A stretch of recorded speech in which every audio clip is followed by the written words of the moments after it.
How about Dr. John? Dr. John. That was a fun one. What's Dr. John like? I haven't met him yet. Dr. John is the coolest human. He's the coolest humanoid, for sure. What's his fucking deal? He's cooler than you. He's cooler than everybody you'll ever meet. And he's been there, he's done that, and he's amazing. You know, it's like, he's so old and, you know, he's not super healthy, and he walks in with a cane, and I'm thinking, man, he's just not gonna be able to keep up with us, you know? Because he barely talks, and his hat's down, he's you know, when he talks, and I've got all these musicians who I love, who I think are all hot shit, you know? And when we listen back to the playback, like everything that he plays is the best thing ever, you know? It's perfectly behind the beat, weird voicings, but not cheesy. He somehow plays jazz chords and makes them not fucking cheesy. I don't know how he does it, you know? Just everything he knows about music is so pure and so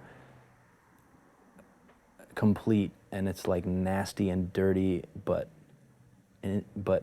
intelligent, and you can hear a million years of music in everything he does, you know? It's just, it was amazing. So I learned a lot playing with him and recording with him. We had a ball. I found him. I reached out to him. I wanted to make a record with him because I was a fan. Absolutely loved his first few records, you know. And I didn't know what to expect. And I had my manager get in touch with his and put me in contact with him. And I called him, and he was like, and I couldn't understand anything he said, not a thing. Call me back on Thursday, you know? That's all I made out. And then I called my manager. I'm like, what the fuck, man? Like, what's going on? I couldn't understand a thing he said. He said, call him back on Thursday. Can you tell his manager that I'm for real, I want to make a record, and blah, blah, blah. I don't think that he was like informed who I was, maybe thought I was like a reporter from like the Apalachicola Times or something, you know what I mean? The next time I called, hey Dan, how you doing? Sounds good. So he had a whole act that he puts on for people that he doesn't know or that he doesn't like, you know? So I found that out real quick. And after that, it was on. I flew down to New Orleans a couple times just to try to write with him. He was living in a little duplex with some buddy of his that was just fresh out of prison, who was like cooking his meals for him. And he had a baby grand. It's like horribly out of tune baby grand. And we sat in front of that and played and wrote, and he showed me his journals, and they were amazing. It was like this free-flowing poetry, you know, political and personal, and really interesting, you know? And what I wanted to do with him was make a record that didn't sound like it's just an old guy making a record, you know? Because I thought what he did was still vital, and he still had shit to say. So I didn't treat him like he was an old guy, and he performed because of it, you know? And he was challenged, and we had fun, and everybody was challenged.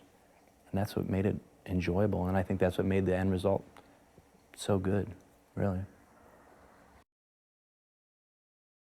Did you have, before Public Enemy, did you have any sort of musical ambition? Like, did you want to? What dragged me into music was the technical aspect of hip hop, DJing, MCing. That just dragged me in.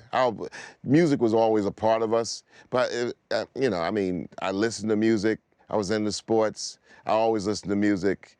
I collected music. I liked music. Did I picture myself doing music? Hell no. It was like, how? What am I gonna do? I can't sing. You know, I can't play. You know, if you came to me in 12th grade in 1977 and said, you know what, you're gonna be making records, you're gonna make the Rock and Roll Hall of Fame, and yada, I'd have hit you. Cause I go, doing what?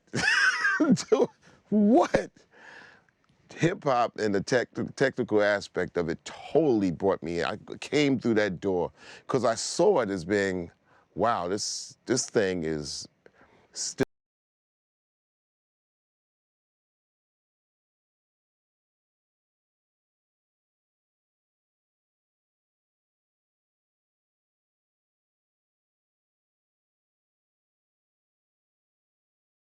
wow. But I didn't think I was going to be a rapper either. I was kind of like, I used to get on the mic to sit whack MCs down that would grab the mic to think that they could rock the party. And they would always get on the mic and just kind of mess my dance up. And I was just like, I'm going to get on the mic to prevent this from happening. You know, it's nothing worse than, you know, you getting your dance on some girl and this is like 79 and she's, you know, it's 1978. And already, you know, she's dancing with you and all it takes is somebody on the DJ stand and on the microphone to not be good and she don't want to dance no more. Oh, no offense to you, but, you know, I'm like, dude, you're just killing my game. So I used to get on the microphone. It used to be a line for people, and they hear something like Good Times or some break record that people would get on the microphone and start saying their rhymes. So it'd be like a line. And I, you know, I wouldn't be first on the line. I'd get up on the line, you know, the microphone was open, like a karaoke type of thing. And then, you know, and eventually I had a reputation where there would be 6 people on the line. I'd be number 5. Person behind me would just leave. And then everybody was like, you know what? It doesn't make sense to get on the mic if he's going to get on the mic. And it wasn't because the mics were equal. It was no, yeah, the mics were equally bad. It was equally bad equipment by DJs at that time. But if you had the voice, it was like almost like if you see a Sonny Boy Williamson and he's got a harmonica and people like trying to figure out what's the technical aspect of this. He's like, it's like, you can't, it ain't got nothing to do with your equipment. I'm gonna make this equipment sound like it's $1 million, and then when I get off, it's gonna sound like Radio Shack again. I hope this is not sponsored by Radio Shack, but Radio Shack had a bad reputation back in the day for, you know, let's throw it out there, you know? But yeah, that's how that was.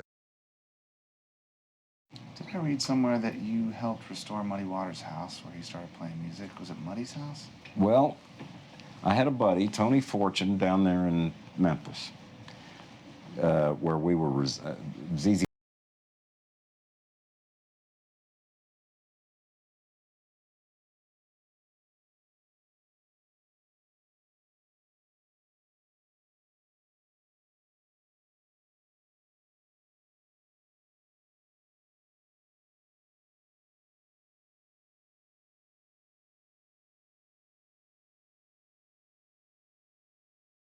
Tear, I should say. We met this other interesting character named Tony Fortune. Well, Tony was Beale Street. Walter was working for Ann Rickey, and he was running a video film service, which she had put together. Walter was running the audiovisual department at Memphis State. So she called upon Walter to assist her in generating this audiovisual service. And the first wave, Walter was, he and his buddy, Dr. Orbit, they were dispatched to go film high school football games for the state of Tennessee. So he was constantly going down to Mississippi and making the craziest, wild discoveries. Well, when Beale Street was closed, Urban Renewal had been granted a lot of money to the city of Memphis to preserve and restore Beale Street, the famous Blues Avenue. And Walter was in charge of filming the last days of Beale Street before it became Disneyland. And he filmed the closing and he filmed the reopening a year later. And one of the first businesses was Tony Fortune's little spot called the Daiquiri Factory. He had 10 or 12 different flavors of daiquiris. And Walter said, I asked Walter, I was visiting one afternoon, I said, hey man, take me down to Beale Street, show me what I know what it was, let's see what it is. And Tony saw us kind of cruising up the avenue and he waved us in. And a fast friendship erupted. And later, his family, who ran the distribution agency for Taylor Freezers out of Chicago, Tony was dispatched as a sales agent, and he had to go from Memphis, all down through Mississippi. I think they had part of Louisiana. And one day he called me up and he goes, "Hey man, I was coming back through Clarksdale, Mississippi, and I saw this little tiny sign stuck in the dirt saying Blues Museum." Well, come Saturday morning, we were in the studio, but we would take Saturdays and Sundays as a break to get some sunlight. And I said, "Well, let's go down there and see it." About an hour drive. And we looked and looked and we couldn't find him. Finally, we pulled into a gas station and we said, "Hey man, do you know anything about a blues museum?" And the guy said, "Oh," he said, "that's old Sid Graves. It's part of the public library. You need to go down two more streets."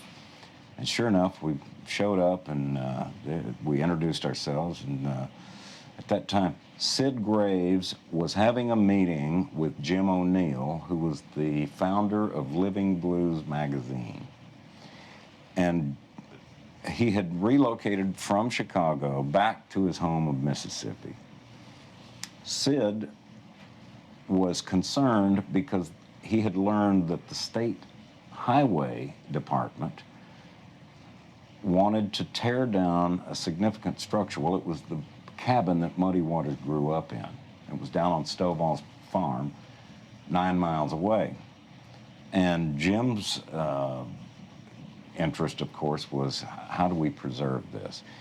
The cabin had been hit by high winds, and the highway department thought that because its proximity to this road was possibly dangerous, if it were to collapse and tumble some timbers out into the road, so, that same old story.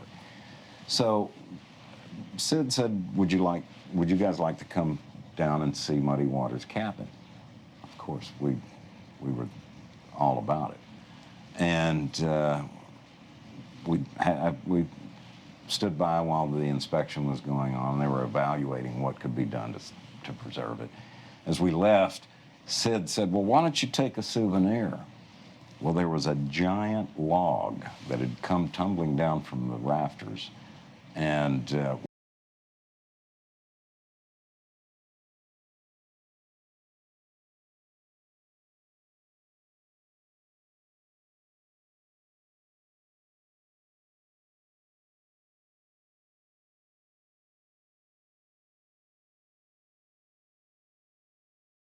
Pyramid Guitars, and Rick Rayburn, the operator, said, "Yeah, this is a great idea.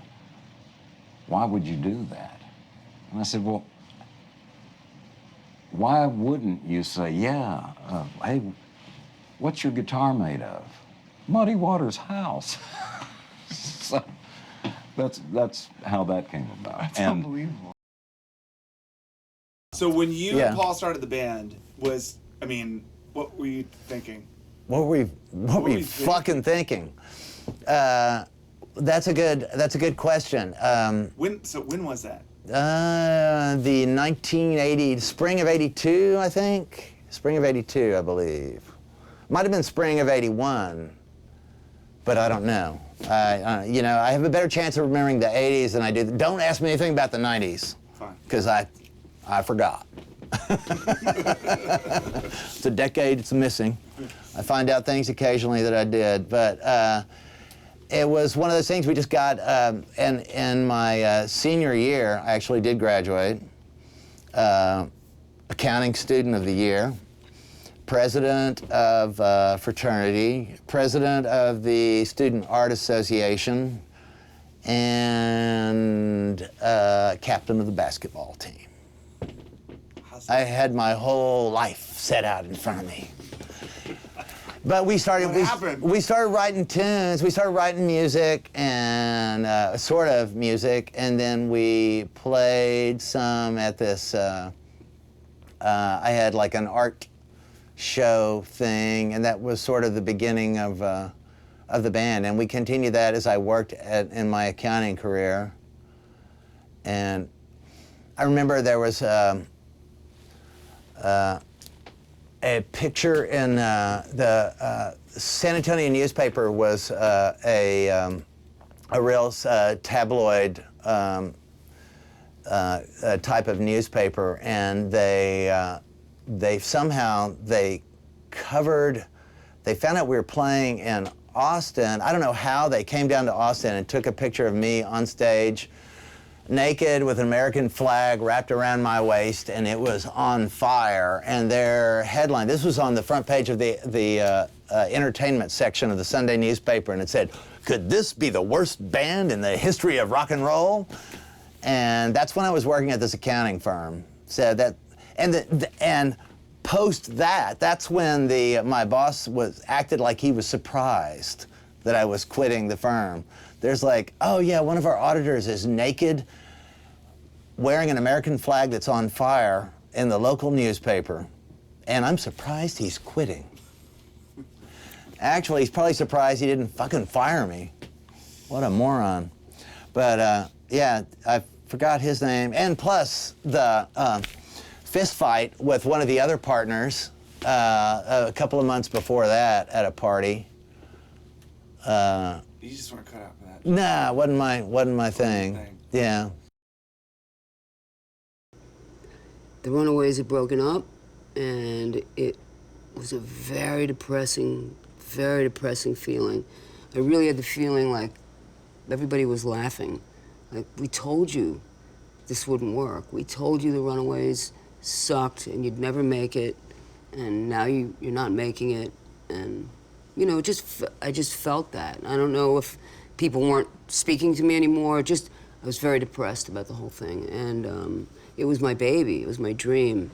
And I believed in it. I believed in it more than just about the music. I believed in what it said socially, that girls could do whatever they set their mind to. And it wasn't just about rock and roll. It was about if you want to be a nuclear physicist, you know, anything that girls aren't always bumping into these ceilings, go for it. Because if you don't, you're always going to wonder, could I have done that? And if you don't try, you know, at least if you try and fail, you can say, yeah, I took a good shot and I have some good stories to tell, but, you know, if you don't. So, you know, that it went beyond just the band for me. It was about something bigger. So I was really, really devastated. I didn't know what to do. I was not taking good care of myself. I was partying way too much, and I'd gotten myself involved in some business, you know, stuff that I had to finish. I had signed on to write songs for a movie while I was in the Runaways, and then the band.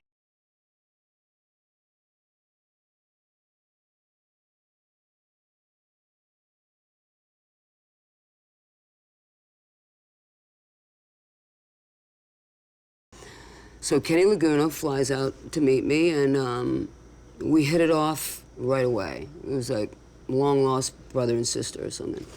First thing he did was buy me a new pair of jeans, because I had been in that clothes for like weeks or something. So he's like, "I'm taking you to buy you a new pair of jeans." And so he bought me a new pair of jeans, and we went and we wrote 8 songs, finished this thing I had to do for this movie, and started talking about the future. You know, what did I want to do? And he wanted to help me do that. And I said I wanted to form another band, but I didn't want it to be all girls, because the comparisons to the Runaways would never end, and it would just stop dead there. And we decided to form a band, which we did there in LA. We formed the first Blackhearts in LA. And moved them to New York and tried to start fresh. And this is actually, here's a good, I went to take a piss, right? I went to take a piss at this Hall Nations. And there was back when bands had like intermissions, kind of.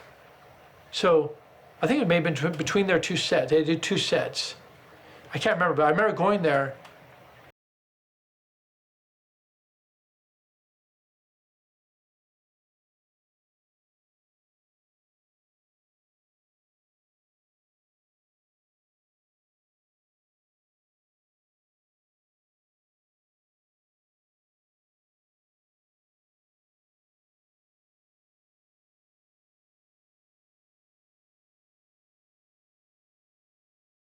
Threw up on stage.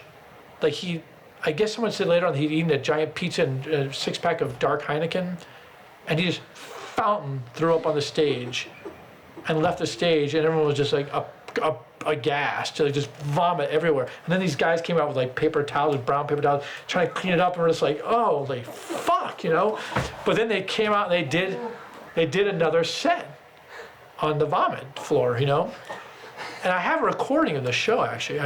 We had a Panasonic tape deck, just holding it up, a little pen, just recording the show. You recorded it like that? Yeah, me and Jeff Nelson recorded it, just holding it, and you hear it, yeah, you know, go.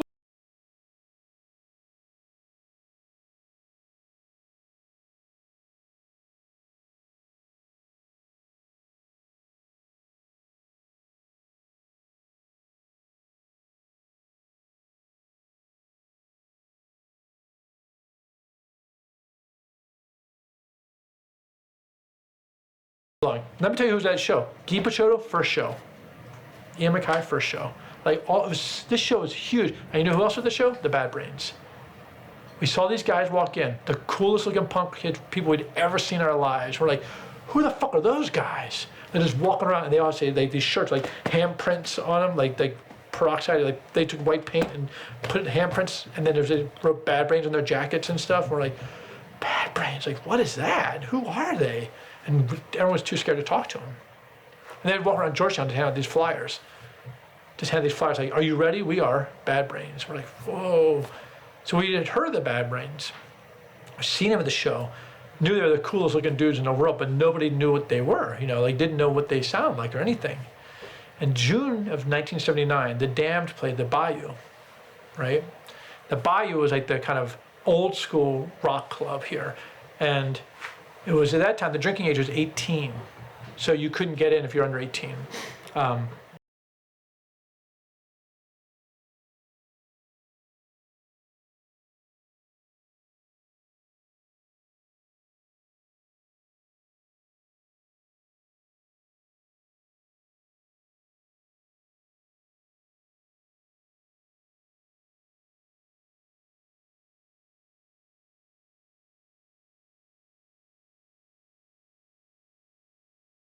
Kirk Mullings.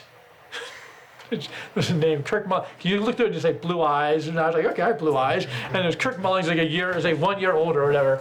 And so right, like an hour before the fucking show, like me and Jordy Grindle, who was also 16 at the time, where my mom's house, we take a sheet and we drape it over the door, and we take a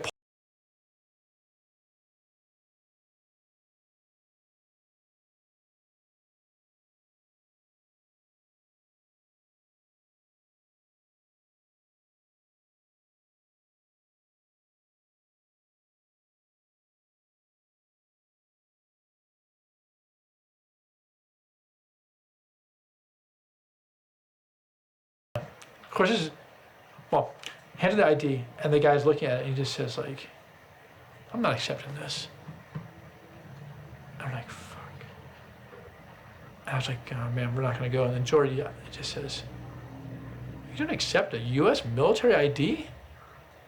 Are you kidding me? A U.S. military ID is not valid here? And the other guy looks at the other guy and goes like, huh? And he's like, all right, just go in. Now, what's funny about this story is I remember this so clearly, but then Jordy told me that he wasn't at that show. Kind of fucked my brain up. This happened. It's a good story. I remember it clearly. I don't know who. It was somebody. I think it was Jordy, but Jordy said he didn't go because he remembers his mom wouldn't let him go. But somebody went with me who had that, because we had 2 IDs. I remember. I still have the ID. Kirk Mullings. Still got it. Really? Oh, fuck yeah. Went to a lot of gigs on that joint. Kirk Mullings got me to a lot of gigs. Sorry, am I fucking your thing up? So, Bad Brains are opening for the Damned at the Bayou. And they come on stage, and we definitely knew we'd seen them around way. We knew like they're the Bad Brains. We'd gotten their flyers for their show. They used to do these shows, parties out in Forestville in PG County. They'd say, these flyers would be, come to our, you know, are you ready? We are Bad Brains. Come to the show. And it would be like in a basement of a house in Forestville. We're not gonna fucking drive to Forestville. It's like all the way across town, and then who knows where it is? Forestville. Where is that? You know, keep in mind that we were, the circle is just getting slowly wider. They go on stage, and Doc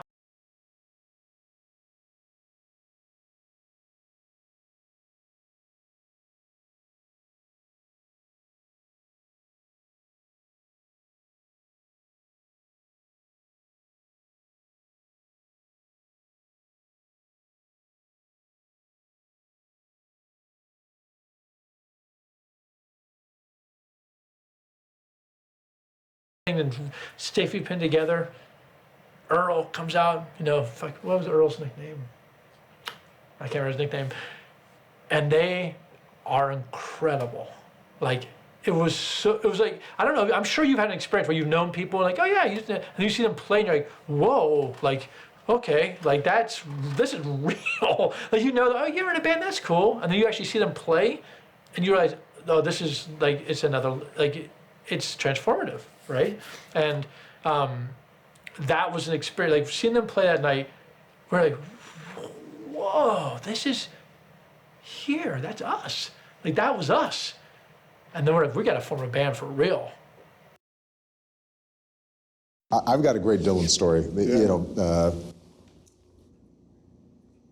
we do these musical series. You did one when Paul McCartney was here, but this was music of the civil rights era.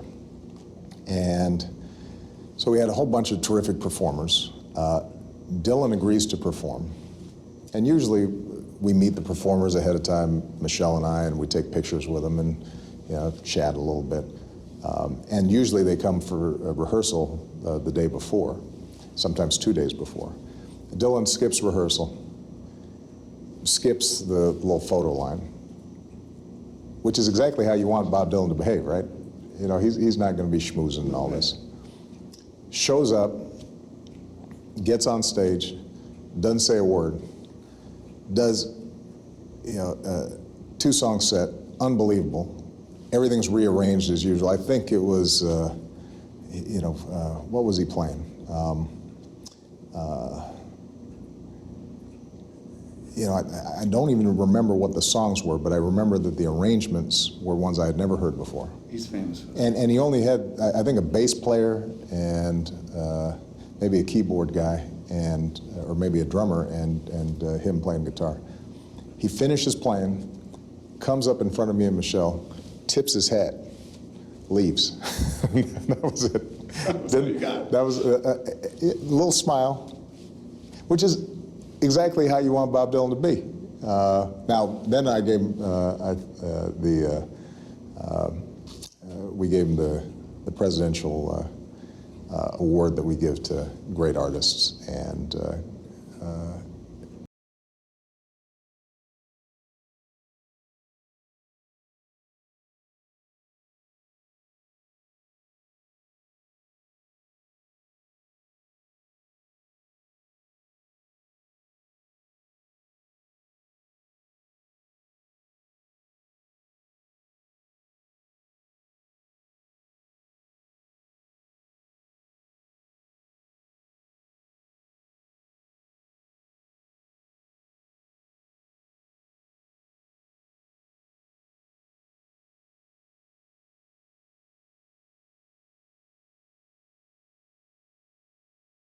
changed by these people's dreams and passion and vision, so much that their lyrics wind up in the White House, you know? well, look, you know, what's great about America is the fact that we are just a hodgepodge. We're a mongrel culture, right? We got influences coming from everywhere. You know, West Africa, you know, Irish ballads, you name it. And it all converges. And our popular music, whether you're talking about jazz or rock or blues, all reflect all these different threads. And you know, what is wonderful when you're listening to Otis Redding or you know, Bob Dylan or Bruce Springsteen, you know, all of them are sampling, essentially, from all these bits of our culture, which is why I think there's nothing more unifying in this country than our music, and why it's such a powerful export around the world, because nobody else can really produce that kind of music, because nobody else has that kind of diversity in their societies. Tell me about meeting Johnny Cash for the first time.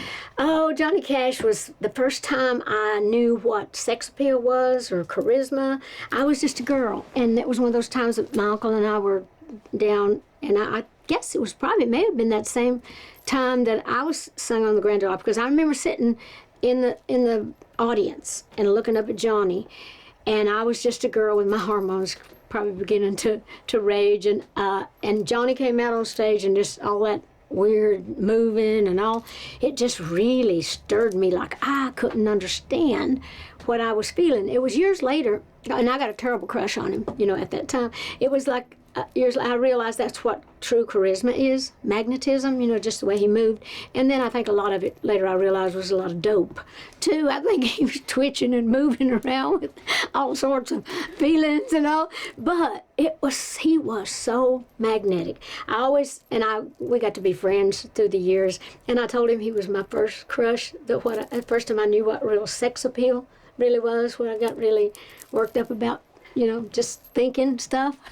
You know what I'm saying. But anyway, that was Johnny, and it's like June, I used to bug her about it, you know. She used to get a little jealous when I'd tell her how I felt that I had a big crush on him, but in a cute way.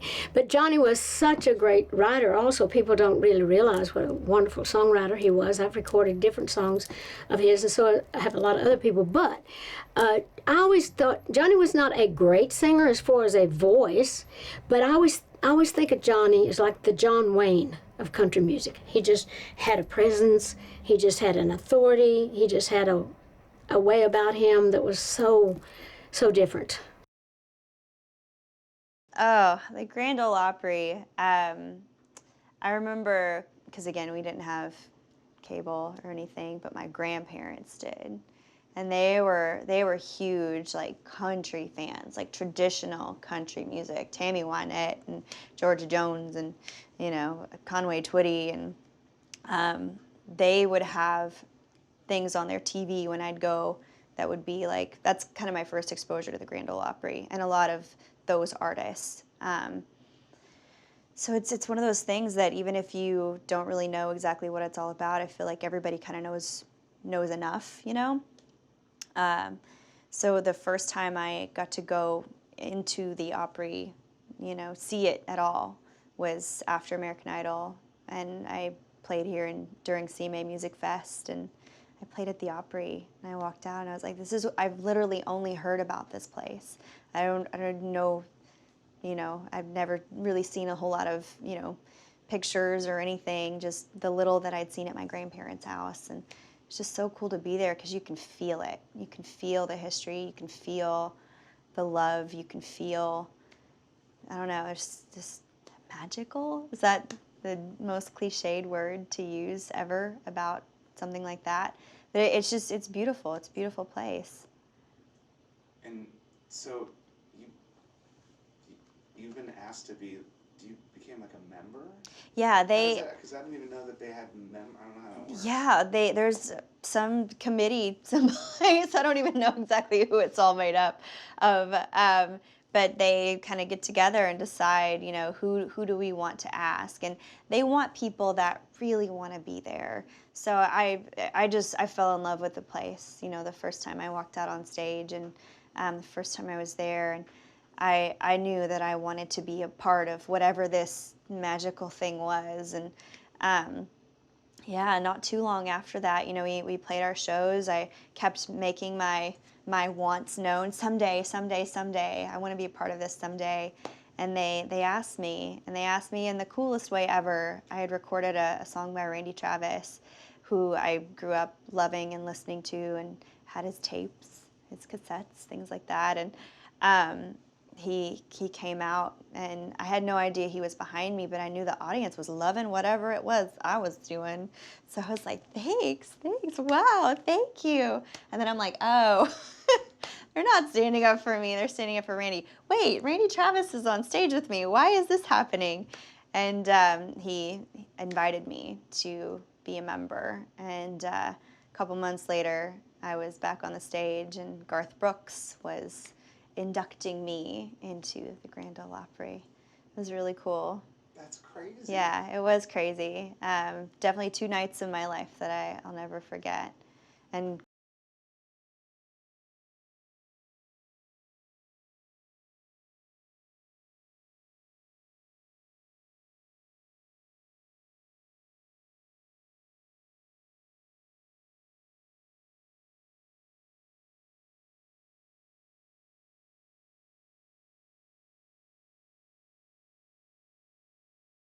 got mugged in the subway, and in L.A., he just got here from the beach and smoked a doob on the way. So the music's gonna be different. So there was that. And James Gang Rides Again was great.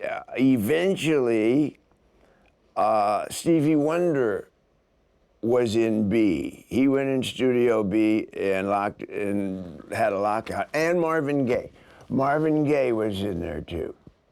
We used to go up to the door and listen to Marvin Gaye because he just lived in the studio for a couple weeks. And that was all What's Going On, that whole album, Sexual Healing, all of that. And Stevie Wonder, one time I walked into the bathroom at the record plant and Stevie Wonder's at the urinal. And so I come up and I'm peeing and I said, Stevie, my name's Joe Walsh and I'm with the James Gang. We're in Studio A. And he said, oh yeah, I've been checking you guys out through the door. And so that's how I met Stevie Wonder. And I said, Stevie, a little to the left, you're peeing all over the wall. So that's how I met, that's how I met Stevie Wonder. Because he was, I mean. So he said, oh, got it, right, thanks. And look at my audio guys cracking up. yeah. Wow, man.